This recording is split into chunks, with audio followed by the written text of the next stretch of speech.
செலிப்ரேஷனுக்கான வேலைகள் எல்லாமே விஜய் வந்து சூப்பராக பண்ணி முடிக்கிறாரு. இந்த சூழ்நிலையில் விஜய் பண்ணுற அந்த விஷயங்கள் எல்லாம் பார்த்துட்டு எல்லாருமே வியந்து போகிறாங்க.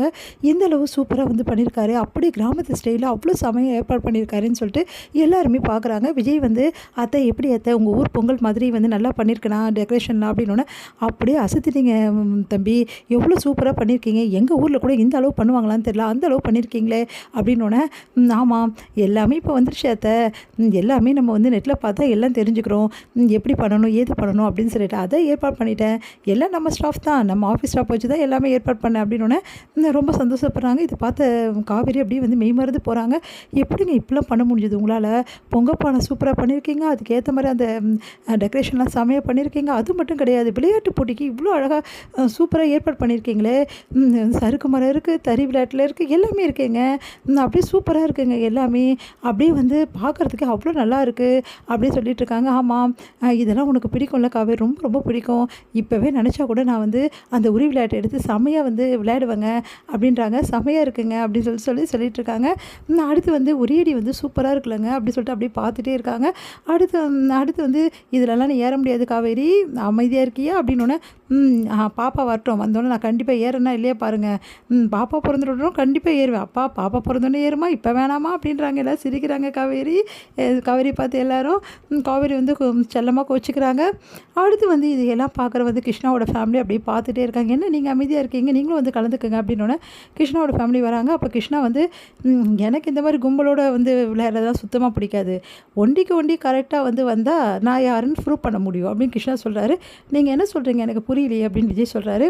இங்கே பாருங்கள், உங்களுக்கு 3 சான்ஸு, எனக்கு 3 சான்ஸு, இந்த 3 சான்ஸில் அதை யார் அடிக்கிறோமோ அவங்க தான் வீரன், ஒத்துக்கிறீங்களா அப்படின்னு கேட்குறாங்க.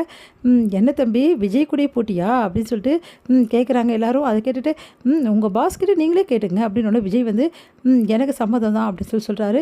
அதை கேட்டுட்டு வந்து இந்த கிருஷ்ணா இப்போலாம் இருப்பார் நினச்சி கூட பார்க்கலங்க, என்னங்க அந்த கிருஷ்ணாவோட வந்து ஆக்டிவிட்டிஸ் எதுவுமே சரியில்லையே அப்படின்னு சொல்லிட்டு விஜய்கிட்ட காவேரி வந்து கேட்குறாங்க.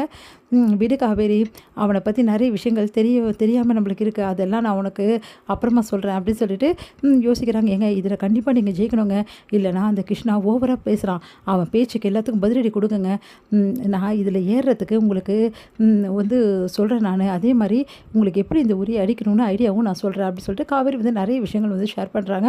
அவங்கக்கிட்ட இருக்க அந்த அனுபவங்கள் எல்லாமே ஷேர் பண்ணுறாங்க. சரி காவேரி நீ சொல்கிற மாதிரியே நான் வந்து பண்ணுறேன் அப்படின்னு சொல்லிட்டு விஜய் வந்து சொல்கிறாரு. அடுத்து வந்து ரெடி ஆகுறாங்க 2 பேருமே. இந்த மாதிரி விஜய் வந்து இந்த மாதிரி சிட்டியில் வளர்ந்தவர் அப்படின்னு சொல்லிட்டு அவருக்கு என்ன அந்தளவு தெரிய போகுது, இந்த போட்டியிலலாம் வந்து இதெல்லாம் ஒரு போட்டியா அப்படின்னு சொல்லிட்டு அவங்க எல்லோரும் பேச ஆரம்பிக்கிறாங்க.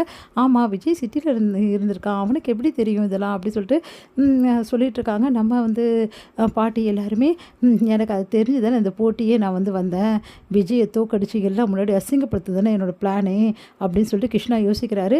உடனே வந்து நிவின் வந்து விஜய்கிட்ட சொல்கிறாரு, அவன் ஆளே சரியில்லை, அவன் மோட்டிவேட்டே வேறு மாதிரி இருக்குது, உங்களை அசிங்கப்படுத்தணும்னு பார்க்குறான், இவனுக்கா வேலையெல்லாம் போட்டு கொடுத்துருக்கீங்க அப்படின்னோடனே எனக்கே ஒன்றும் புரியல, அவனை பற்றி கொஞ்சம் கொஞ்சமாக இப்போ தான் தெரிய வருது, அவன் உண்மை முகத்தை வந்து வெளிக்காட்ட ஆரம்பிச்சிட்டான், இதுக்கப்புறம் நம்ம என்ன பண்ணுன்னு பார்க்கலாம், முதல்ல அவனை தோக்கடிச்சு வந்து அவனை புரிய வைக்கணும், அதை நான் செய்கிறேன் அப்படின்னோடனே விஜய் உங்களால் முடியுமா, இவ்வளோ பண்ணிட்டோம் நிவின், இதை பண்ண மாட்டோமா அப்படின்னா சரி கலக்குங்க அப்படின்றாங்க. அடுத்து வந்து 2 பேருமே போட்டி வந்து பண்ணுறாங்க.